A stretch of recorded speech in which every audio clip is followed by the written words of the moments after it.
dushimira presence yanyu kuba tugitangura ibikorwa by'ejo muri pre-party byajemo abajournaliste bashika 46 no munsi turafise abarenga 50 baje gushigikira kino gikorwa ca Icyambu Tour Burundi live concert tegura Buja event Brigasier Best na Barahuye.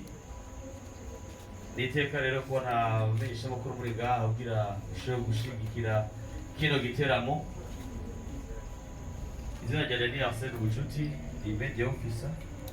Nagombereza ijambo GP nibaza gutangura ijambo ryo kugura kino kiganiro, ariko turi kumwe na Israel Mbonyi, muramwibonera maso muyandi ari ngaha. Nimari mumwifuza gahe. Okay. Turi kumwe na Alberic wa Buja event. Turi kumwe na Coach GAEL, muramuzi no manager mu by'umuziki ya Horino. Turi kumwe na APPOTRE Jean Paul Manirakiza, asanzwe arongoye Barahuye ya Federation Basket, umukozi w'Imana. Turi kumwe na GP Dr. Jean Paul Ndayishimiye, ari muri organisation nk'umukuru. Turi kumwe na Pastor Lopez n'abandi muririmbyi yakomeye cyane. Turi kumwe kandi n'inyenyeri abahungu murabona mu kamera n'abavuga byo Mbonyi yatangengera mwambaye murabera. Nuko rero reka twakire GP ashikiriza ijambo y'ikaze. Turafise abamenyesha makuru bamaze guduha ibibazo hano, tuza kuba umwanya nabo baze kubaza. Turaje muri management ni sawa, turashimire kandi batwitavye ari benshi.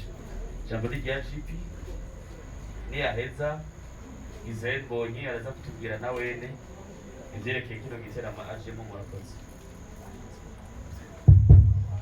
Ndaramukije, murakoze kuba mumpaye ijambo no kuba mwaje muri sinzi kwerekana umutima w'urukundo cyangwa se igishika twari dufitiye umuhanzi cyangwa umuririmbyi Israel Mbonyi. Hama ndashimiye Imana kubona yabashikanya amahoro abageze ubwo urugendo. Rero nkuko twabimenyesheje uyu munsi y'amarembo y'ijuru nababwira ejo turigada, sibyo? Rero igituma mfashe ijambo ni kugira ndabamenyeshe ko finalement umuririmbyi yashitse hano, ko ntibikiri iby'imbeshere, igikorane cyangwa se concert irabaye. Shitsi tumubaze ibibazo, tubaze ibibazo byinshi n'ibibazo bitanu ndiko twavuganye, kugira ngo tumuhe umwanya wo kuruhuka, tumuhe umwanya wo kwitegura. Niko twiyumviye twobikora, kuko hari bashoboye kumubaza ibibazo tukiri kuri aeroport.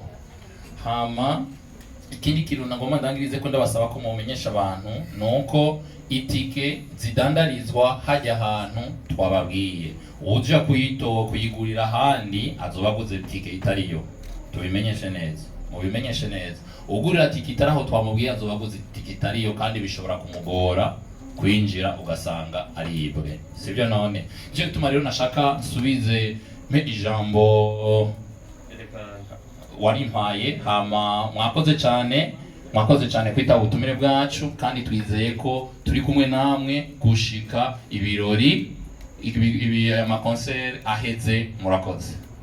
Arakoze cyane GP. Twakira na Benize Sweet Beats no muri ndikazo mu Burundi muri gospel. Nawe arashitse, turi kumwe n'inyenyeri, turi kumwe na Pastor Lopez niwe bazofasha Israel Mbonyi muri ibyo bitaramo bibiri. Israel Mbonyi sangwa ikaze, abarundi bari bagukumbuye cyane. Tugira ingena bitegura igiteramo Icyambu Tour Burundi live concert. Ibitaramo bibiri, kimwe kizaba muri 2022, ikindi muri 2023.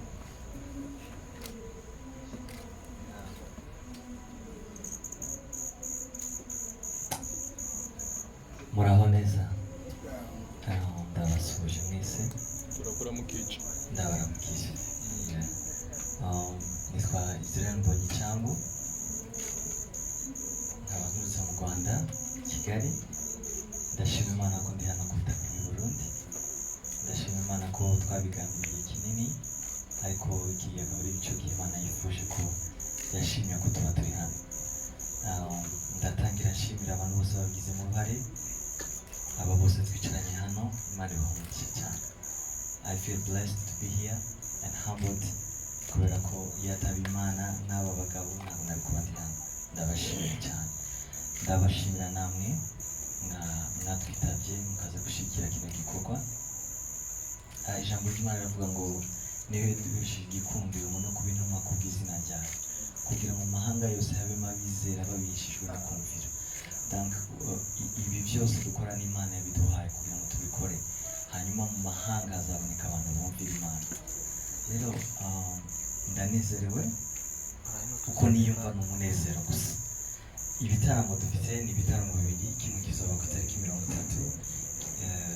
z'ukwezi kwa 12 ni this Friday ikindi kizoba on Sunday tariki ya mbere muri 2023 ni ibihe bizaba bidasanzwe abo twari kumwe kuri airport nababwiye ngo icyifuzo cyanjye muri iki gihe ni ukubona Imana ikora mu bintu bifatika kubona Imana ntibibe kuririmba gusa umugabo witwa Dawidi yararirimbaga imyuka mibi yari muri Sawuli ikamuvamo iyo nicyo sengesho ryanjye muri iki gihe kugira ngo icyo turirimba bikize imitima y'abantu abazoza ndabatumira mbabwira ngo bazaze guhembuka ntibazoze kureba Israel ko ntacyo mfite no bahereza ariko ibiri muri njyewe Imana izabikoreshwe ngo bikize imitima yabo nicyo cyo nyine navuga murakoze cyane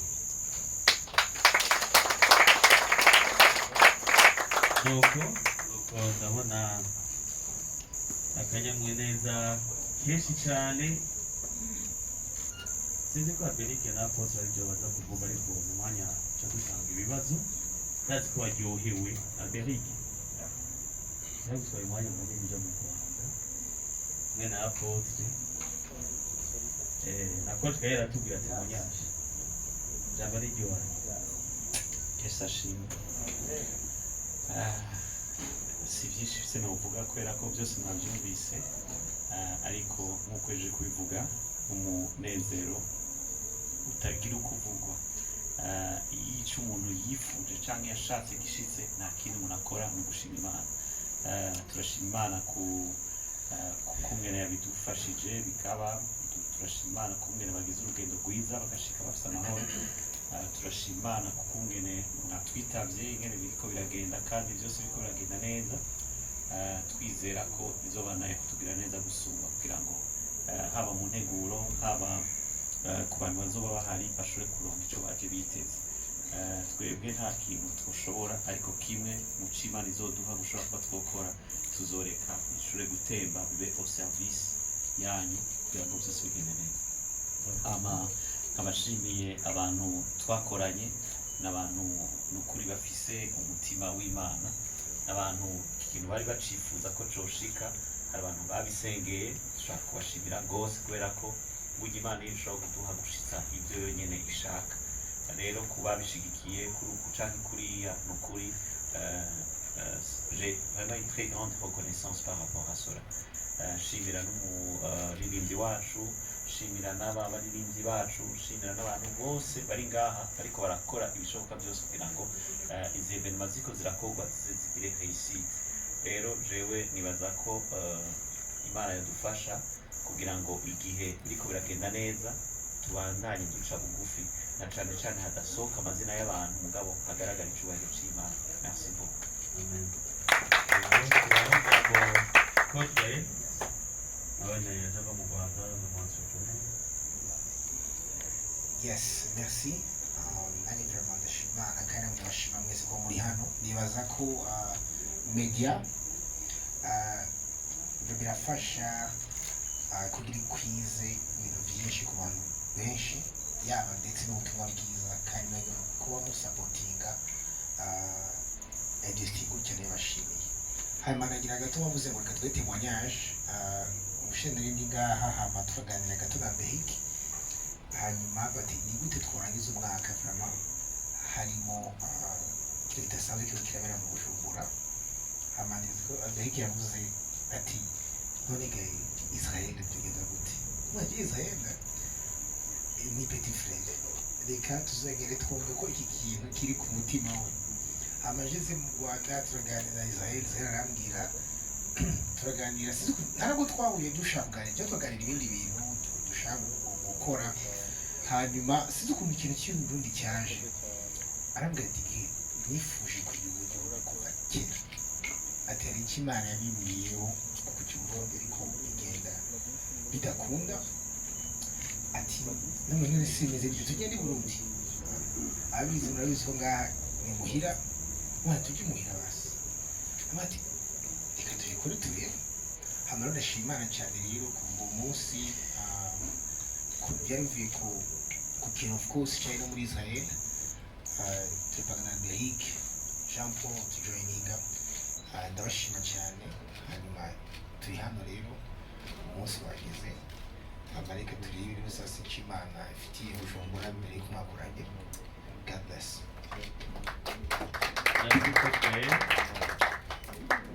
Coach Gaël divuga ko igikorwa twari gukorana na Pasi twumve ko tuzokorana igikurikira kimwe cyane sibyo na David Bayingana yari yifuza kuza muri iki gitaramo kuva kera donc Apôtre.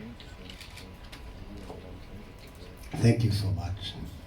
Navuga ko ari great day muri gospel industry mu Burundi munyemerere rw'imbanci baro tuyikobwa amashiro. Yes. Biciye mu munezero mu bihuzi byinshi umuhanzi cyangwa umuririmbyi aramya Imana biciye mu n'umukuru Israel Mbonyi atubyagiyemo muri Blue Harmony Invest Legacy cyangwa Legacy Invest cyangwa Bujani event n'abamenyesha makuru ndavye abantu bari imbere yacu ndavye ukuntu yategerewe ku kibuga c'indege ndavye ukuntu yakurikirana hirya no hino ndavye abantu ba mashengero canke abantu baba inspiré par amashanso yiwe nibaza yuko kuba abantu batatu biciyemo kandi na Zambich yakoze kugira ngo ibintu bigere aha bigeze je vraiment novuga ngo ibyo si kwa bibaye kandi bikaba à la fin de l'année nibaza ko hari ikintu kininiya kibasha kuba un signe pour la fin et le début la fin de 2022 et le début de 2023 dushaka twiteganye n'umutima wagutse. That's why je nk'umwe mu bantu barimwo numva noshima Imana kuko ejo twabajijwe ibibazo batubwiye ati eske Israel Mbonyi azokwinjira zoshika zogenda gute. Il y avait pas mal de questions. Est-ce que yatubeshe naho muri ko muravuga muri sûr rero no muzi la certitude si tweza kwerekana vous êtes là Israel Mbonyi. Merci beaucoup ya baduteye iteka aba bantu bose bari biteze exactement si vous allez venir. Merci beaucoup. Rero nagomba gutanga un petit message kwa bantu bose bahari jusqu'à l'heure actuelle maze kubona ama réservation yihuta kuvugeze ngaho kibuga c'indege.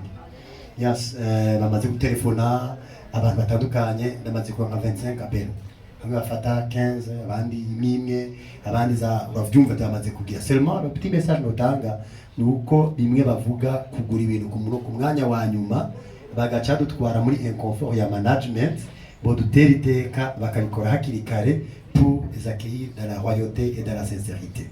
Je vous aime beaucoup, bienvenue. Le Saint-Esprit est au rendez-vous, la classe, le service, sur tous les aspects. Nimeze neza, nubaza ko ivyo nabonye bariko barakora Buja Event Legacy Blue abantu bose kunde barakora aba journaliste no basira ko mushobora kuronka même plus de 120% de vos attentes. Que Dieu vous bénisse beaucoup. Amen. Arakoze cyane Jean Paul Manirakiza Apôtre yewe pare wambaye hafi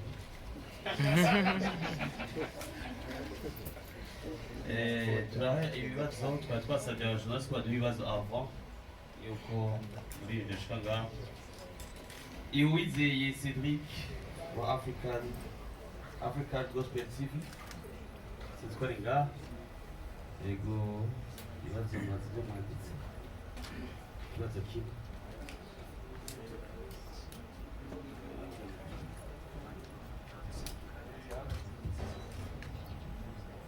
nk'uko yabivuze nitwa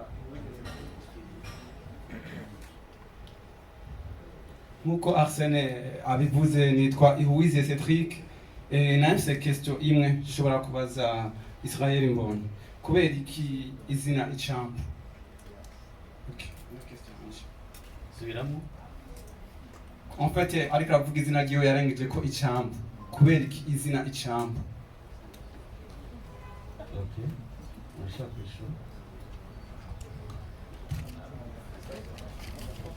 Natuza hizi micro imwe kuri technique set udufashe.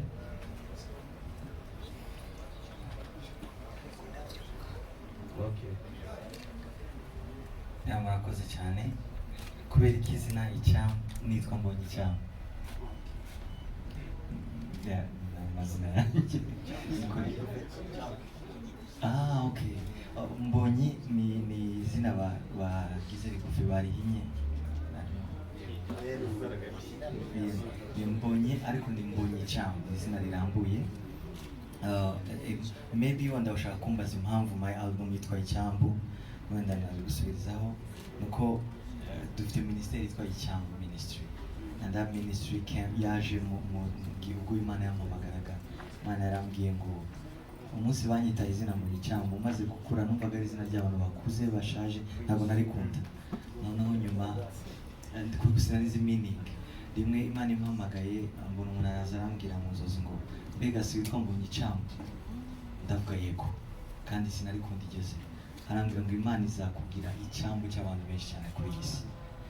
Uko niko nahamagara gukorera Imana. Mbyutse menye ko Imana yasuye muri iryo joro. Nuko natangiye umurimo w'Imana, ndakomeza umurimo, nza kugira inspiration nandikira indirimbo yitwa Icyambu. Yes. Okay, turabandanya n'ikindi kibazo ca Icyambu mu Kinyarwanda ni bridge, like a bridge, ni kiraro. kiraro. Mbonyi kiraro. Niho gospel TV. Irabaza. Igira ngaha. Hacakurikira ikibazo cy'uwitwa Bonaventure Nick. Heritage TV. Hacakurikira ikibazo ca Iriba Ryiza TV. Jérôme Mero Ahmed wa PG Classic.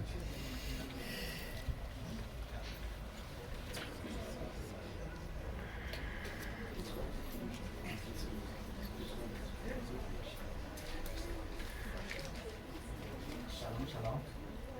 Ikibazo kitati nk'uko tubikurikirana tuza icyo mu Burundi kuba wakoze ibiteramo byose hamwe byitwa Icyambu Urakoze yabisiguye. Jérôme Hakizimana. tega nuko babyanditse kubera babyanditse nk'uko yabitutse Jérôme Hakizimana Radio Isoko FM benshi bakanzira mu itarambirwa. Israel Mbonyi utegekanya gufasha gute iki abaririmbyi b'abarundi basanzwe baririmba gospel kugira ngo bashike kure duhereye mu Rwanda aho uvuka ndetse unabaye? Murakoze.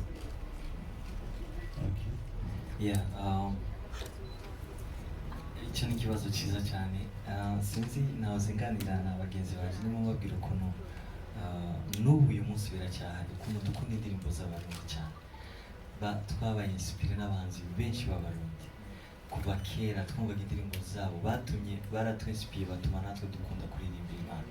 So Babuline, Babiri, Badudu, abahanzi benshi batandukanye n'abariho uyu munsi ndabazi benshi. Kandi ndababwiza ukuri ko indirimbo baririmbye zadukoze ku mutima zituma natwe twifuza gukorera Imana. Icyo rero numva sinacyo nzi nabo bafasha ahubwo ni ugufatanya nabo, ni uguhuza imbaraga twese tukagura ubwami bw'Imana. Kandi ibintu byose bihera mu kumenyana. Step ya mbere ni uko tumenyana, tukaganira muri aho mumeze neza, tukamenya twamara kumenyana ibindi ni flow, birizana birikora. Ejo musanga Imana yabahuje mufite connection, ibindi byose birikora. So this is the first step. Tuzamenyana nabo mpereye kuba turi kumwe hano, hanyuma n'abandi gahoro gahoro tuzagenda dushira imbaraga hamwe. Si no bafasha ahubwo twese tuzafatanya kugira ngo tugere kure. Arakoze cyane rwose. Kandi ndabaza irya mbere ryo mu Burundi ni irya mbere. Bonaventure Lick. Murakoze, nitwa Bonaventure Lick muri Heritage TV. Ikibazo ni iki: Israel Mbonyi kuva ugitangura kuririmba abarundi bari mu bantu ba mbere bakiriye n'umunezero ibikorwa byawe, mbega ni kubera iki watevye kuza mu Burundi? Sasa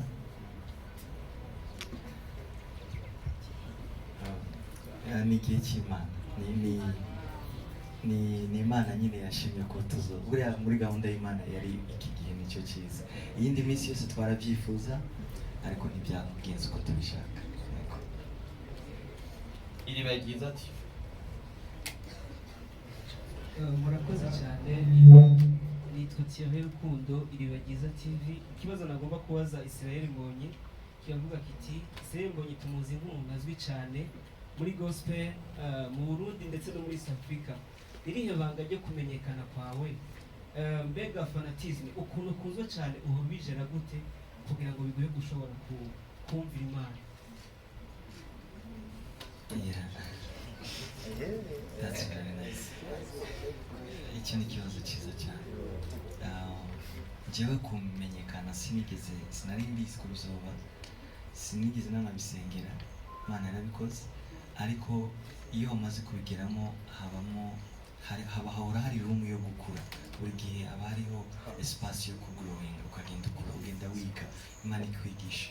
Kubijera ni class, ni ishuri, ni ubuntu bw'Imana. Imana iragenda kwigisha ukuntu bikora. Ariko hari ibintu bitatu by'ingenzi jewe bimfasha. Ni ukuguma ku isoko, ni ukuguma uko natangiye abantu bataramenya, nkunda gusenga, gusoma ijambo ry'Imana, mba mu nzu y'Imana, ni cyo kintu cyamfashije. Icya kabiri ni kuba honest, kugira discipline mu byo ukora. Niba uvuze yego ikaba yego, niba uvuze oya ikaba oya, bituma ugira credibility mu bantu, discipline yawe iba recognized, kandi ukagira n'imbere y'Imana ukakiranutse. Icya gatatu ni ugukora, gukomeza gukora, kuko Imana ikunda abantu bakunda gukora, gusura indirimbo, kazi, n'ibyo bintu bitatu: kuba imbere y'Imana, kugira discipline no gukora. Mero Ahmed.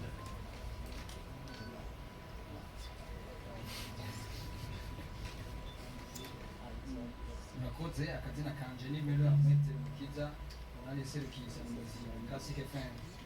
Mwotubwira bamwe mu baririmbyi b'abarundi baririmba gospel mwoba mukurikirana, mbe nimba bahari abo mukwifuza ko mukorana ni bande, abo misaka? Ni benshi nzi kurikirana, ariko navuze kare, ariko bose ni bene data. Munyemerere simvuga izina ku rindi. Abo nifuza twakorana ni bose bakunda Imana, twahuje bose twazakorana, nta kibazo kirimo. Turangirize kuwitwa Ronzo muri Bujaika ibibazo.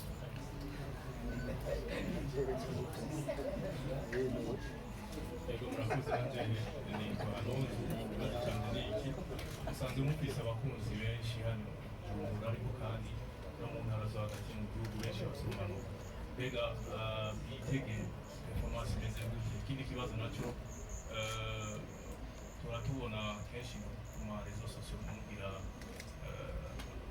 concert live, mukabigira neza cyane rwose. Abazoza kuri ibi biteramo bitegeye ko muzoririmba live cyangwa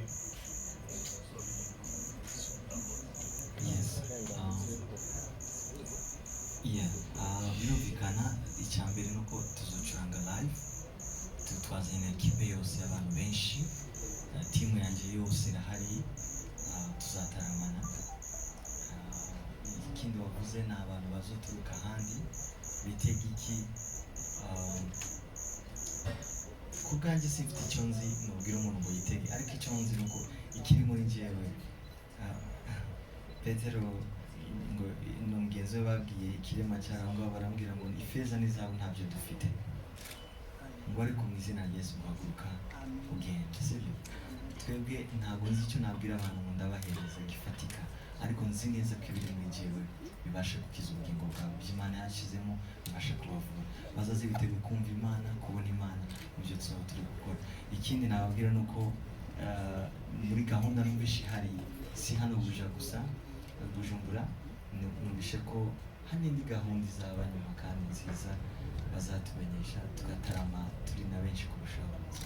Ego murakoze cyane. Yafise ikibazo natumwe na bagenzi baje bamenyesha amakuru, ndakibaza GP bazokwinjira muri show cyangwa bazuye. N'abajurnaliste bariko barabaza kwinjira muri show biza bimeze gute yakuntu kubwabo. Murakoze. Mbega tuzinjira muri show cyangwa tuzinjira kwinjira muri show, nta n'umwe twavuze ko atanumwe yimiriwe, twababwiye point de vente twayashikirije, twababwiye byose, ariko urumva comme vous nous avez soutenu, vous nous avez accompagné, natwe tuweza kubakompanyana, sibyo none? Sibyo none? Nico gituma rero kujya tutaje kumwe wese ngo tumubwire twamatoye umu representant tucako tukaganira kugira mushobore kuganira, niwe rero dushobora no gucako le moment venu, le moment opportun, pour dushobora kuganira tukababwira ce qu'on a fait ou ce qu'on a décidé de faire. Nibaza ko byumvikana, Imana ibahezagire. Nibaza ko atabindi bibazo bihari, ice ngira ijambo ryo kurangiza. Tubashimire rero kubona mwaduhaye umwanya wanyu, dushimire ku nyisho nziza umuhanzi, bafite umuhanzi niko byita umu-artiste cyangwa umuririmbyi Izeye Mbonyi Cyambu yashoboye kugira. Dushimire n'aba bandi ba artiste bazodushigikira mw'ivyo biro muri izo concert. Okay, mwakeneye kumva ijambo rimwe ribavamo nabo, kuwumva iyo umuririmbyi azi kuririmba, iyo yumvise uwundi aririmba araduzwa, sivyo? Yumvise uwundi avuga, reka tubumvirize, sivyo? Isegonda zingahe twumve bavuga. Okay, bavuga, merci. Pastor Lopez, ladies, okay. Reka turere kuri Benize. Shit, bitch. Okay. Reka tumwumvirize gatoya ira aramutse. Bonsoir tout le monde. Bon, first of all, thanks for the opportunity. I really appreciate it. Jen, you ready? Kuri le 30. Bon, muzoze muri benshi. Ndazi ko tuzohezagira twese. Kandi shimye ko turi ngaha twese. Amahoro. Ni Lopez, ni Nazwe, canke Pasteur. Hama natwe turanezerewe. Nanezerewe kubona Israel Mbonyi. Hama ku giti cy'uwanje novuga ko nobwira abantu kandi kuza bagize ico biteze, ko ico uzoza witeze nico uzoronka. Niwaza witeze kubona umuntu n'ukuri uzobibona, ariko kandi niwaza witeze no guhura n'Imana uzoronka ikirengeye kubona umuntu. Kandi n'ukuri ijambo ry'Imana nk'uko ribivuga, ibirenge by'abazanye ubutumwa bwiza ngene ari byiza kandi ari by'igikundiro. Nibaza ko hari ubuntu buri kuri twebwe, ariko kandi hari n'ubuntu Imana yasutse ko ku mushitsi wacu ari we Israel Mbonyi. Nobwira abantu rero kuza mwiteze bidasanzwe, n'ukuri ikirere kimeze neza cyane. Imana ibahezagire. Yego, turakoze. Inyenyeri, usebye inyenyeri.